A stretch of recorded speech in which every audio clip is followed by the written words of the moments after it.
Hello friends, how are you? Today we are going to discuss the second chapter of 7th class, Bringing Up Curry. The book name is The Alien Hand. तो कौन सी book से लिया गया है ये chapter? The alien hand. इस chapter में करी किसका नाम है फ्रेंड्स? एक बेबी एलिफेंट का, जो कि 5 महीने का था जब एक बच्चे को रखरखाव के लिए दिया गया। और बच्चा कौन? ऑथर, जो चाइल्ड। फ्रेंड्स, यह एक स्टोरी है एक बेबी एलिफेंट की और एक चाइल्ड की, जो अपना चाइल्डहुड के बारे में इसके अंदर लिखा गया है। लेसन के अंदर उन्होंने अपने चाइल्डहुड के बारे में लिखा गया है कि कैसे उसने हाथी की देखभाल की और कैसे उसको खिला पिलाकर बड़ा किया। आइए फ्रेंड्स, हम इस लेसन्स को पूरी डिटेल से पढ़ते हैं। Let's start. Curry, the elephant, was 5 months old when he was given to me to take care of.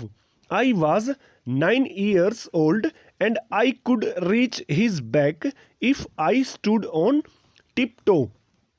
करी कौन था? एक एलिफेंट, 5 मंथ का छोटा बच्चा। एलिफेंट का 5 मंथ का बच्चा जब उसको दिया गया, किसको? चाइल्ड को।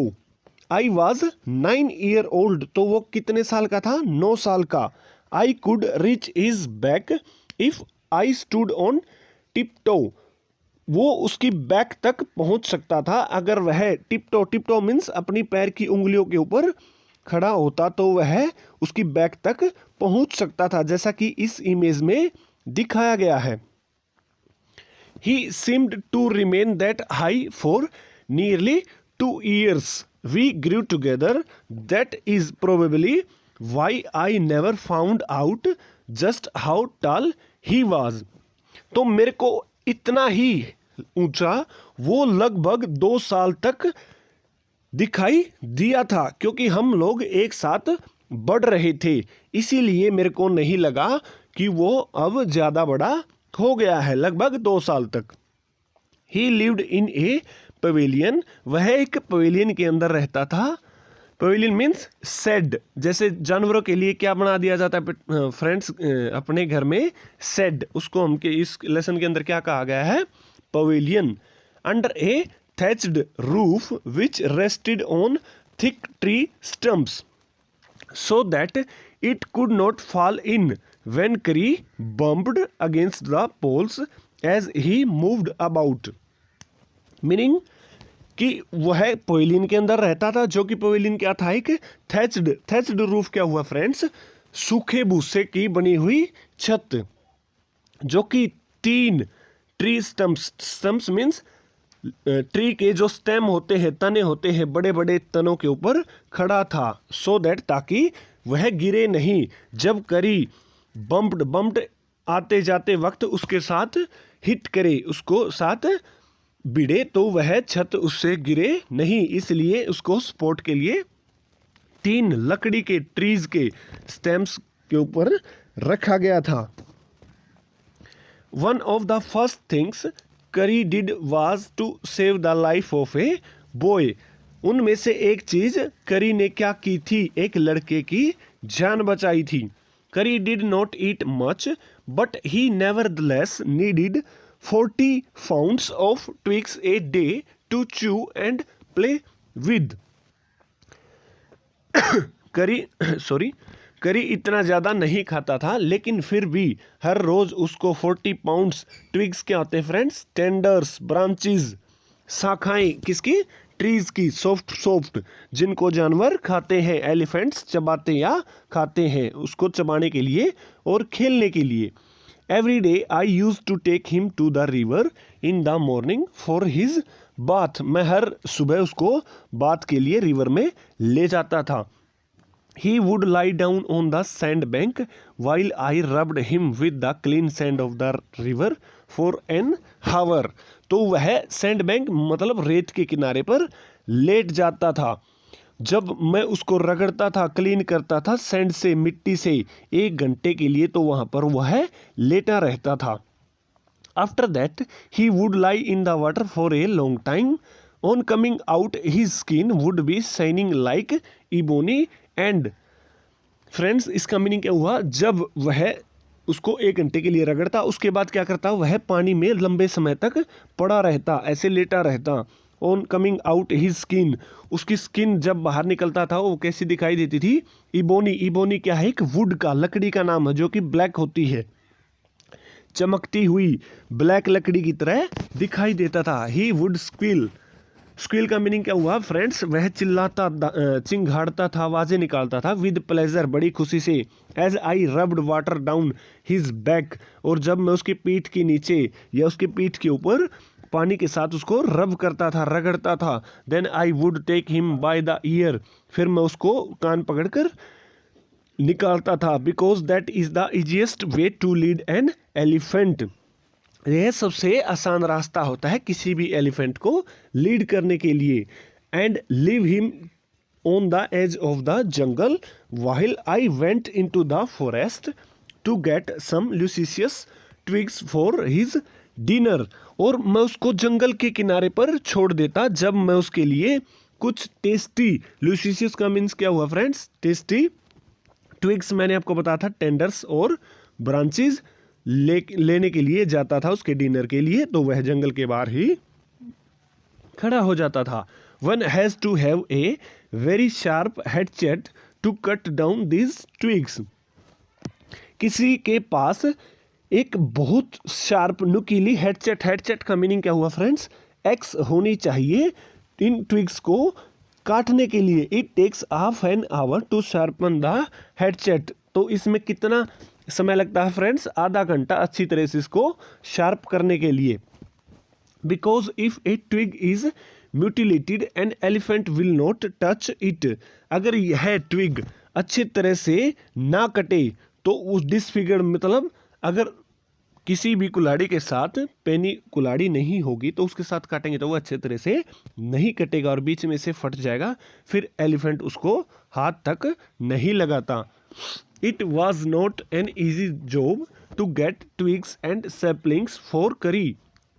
I had to climb all kinds of trees to get the most delicate and tender twigs.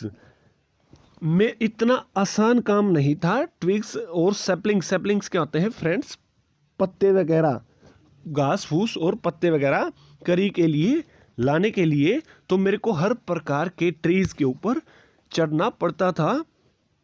To get the most delicate, सबसे अच्छे और सबसे टेंडर, नरम ट्विग्स लाने के लिए. As he was very fond of the young branches of the banyan tree which grows like a cathedral of leaves and branches. वह बहुत ज़्यादा शौकीन था, बहुत ज़्यादा फोन्ड था किसका, यंग ब्रांचेस, किसकी, बनियन ट्री की, जो कि एक कैथेड्रल. कैथेड्रल क्या होता है फ्रेंड्स, एक चर्च. चर्च को क्या बोलते हैं, कैथेड्रल. उसकी वह किस तरह से उगे होती थी, उसकी ब्रांचेस और पत्ते जैसे कैथेड्रल की शेप होती है उसी तरह से वह उगे होते थे. I was gathering some one spring day in March. एक स्प्रिंग डे, मार्च के महीने में, स्प्रिंग मीन्स बसंत के दिन, एक दिन जब मैं इकट्ठा कर रहा था. When I suddenly heard Kari calling to me in the distance as he was still very young. Then the call was more like that of a baby than an elephant. तो क्या हुआ फ्रेंड्स, जब मैं उसके लिए इकट्ठे कर रहा था तो एकदम से करी चिल्लाया, उसने मुझे बुलाया थोड़ी सी दूरी से. तो अब भी वह जवान था, वेरी यंग था, छोटा ही था. The call was more like that of a baby. तो अब भी उसकी आवाज़ बच्चे जैसी ही थी, बच्चे हाथी जैसी ही थी. I thought somebody was hurting him. मैंने सोचा कि कोई ना कोई उसको हर्ट कर रहा है, चोट पहुंचा रहा है. So I came down from my tree and ran very fast to the edge of the forest where I had left him, but he was not there. इसीलिए मैं वह नीचे आया वहाँ से और बहुत तेज़ी से किनारे की तरफ दौड़ा जहाँ पर मैंने उसको छोड़ा था, लेकिन वो यहाँ नहीं था. I looked all over but I could not find him. मैंने हर तरफ देखा लेकिन मेरे को वो कहीं नहीं मिला। I went near the edge of the water and I saw a black something struggling above its surface. Then it rose higher and it was the trunk of my elephant. मैं जैसे ही पानी के किनारे गया, मैंने एक कोई चीज़ ब्लैक स्ट्रगलिंग संघर्ष कर रही थी पानी के सरफेस के ऊपर, उसको देखा और फिर वह ऊपर आई। यह क्या थी? उसके एलिफेंट की ट्रंक मीन्स सूंड थी। I thought he was drowning, मैंने सोचा कि वह डूब रहा था। आई वॉज हेल्पलेस, मैं उसकी सहायता नहीं कर सकता था। Because I could not jumped into the water and save the 400 pounds of since he was much higher than I, क्योंकि अब वह उसके अंदर कूद नहीं सकता था और उसको बचा भी नहीं सकता था, क्योंकि वो एक बड़ा हाथी सा, उससे ज़्यादा बड़ा हाथी था, जो कि एक 400 पाउंड उसका वेट था, मतलब लगभग 200 केजी के बराबर। तो but I saw his back rise above the water at the moment he caught my eye, लेकिन मैंने जब मैंने उसकी पीठ ऊपर की तरफ आते हुए देखी तो उसी क्षण ही कोट माई आई, उसने मुझे देख लिया। He began to trumpet and struggle up to the shore, और उसने देखते ही दहाड़ा और किनारे की तरफ आने के लिए संघर्ष कर रहा था। Then still trumpeting he pushed me into the water and as I fell into the stream. तो अब भी वह ट्रम्पेटिंग मीन्स चिंगाड़ रहा था, आवाज़ें निकाल रहा था, और उसने मेरे को पानी के अंदर खींच लिया और जैसे कि मैं धारा के अंदर गिर गया हूँ। आई सा a boy lying flat on the bottom of the river, मैंने एक लड़के को देखा जो कि रिवर के अंदर फ्लैट मतलब सीधा पड़ा हुआ था। He had not altogether touched bottom but was somewhat afloat. Meaning क्या हुआ फ्रेंड्स? वह पूरी तरह से डूब के नीचे तल में नहीं बैठ गया था, बल्कि पानी के अंदर ही कहीं वह तैर रहा था। पानी की गहराई ज़्यादा थी, इसलिए पता नहीं चल रहा था कि पानी के नीचे वह कितनी गहराई में है। I came to the surface of the water to take my breath, and there Curry was standing, his feet planted in the sand bank and his trunk stretched out like a hand waiting for mine. Meaning क्या हुआ friends? जब मैं surface के ऊपर breath सांस लेने के लिए आया तो वहाँ पर करी खड़ा हुआ था और उसने अपने पैर गड़ा रखे थे रेत के किनारे में और उसकी सूंड को फैला रखा था जैसे कि हाथ की तरह, और ऐसा लग रहा था कि मानो वह मेरा इंतजार कर रहा था, उसका हाथ। I dived down again and pulled the body of drowning boy to the surface, but not a good swimmer. I could not swim ashore and the slow current was already dragging me down. इसका meaning क्या हुआ friends? मैंने जैसे दोबारा से फिर से गोता लगाया उस बच्चे को निकालने के लिए सरफेस की तरफ, लेकिन मैं अच्छा तैराक नहीं था और मैं तैर नहीं सकता था किनारे की तरफ, और जो धारा की स्पीड थी वो भी क्या थी? कम थी, तो उनको नीचे की तरफ खींच रही थी। तो इसमें क्या हुआ फ्रेंड्स? उसने देखा कि एक बच्चा डूब रहा है, हाथी उसको बचाने के लिए पानी के अंदर चला गया, लेकिन हाथी से निकाला नहीं गया। तो फिर उसने उस चाइल्ड को, बच्चे को, ऑथर को अंदर की तरफ खींच लिया। और फिर आगे इस स्टोरी में क्या होता है हम इसके बारे में नेक्स्ट वीडियो में डिस्कस करेंगे। Thank you friends.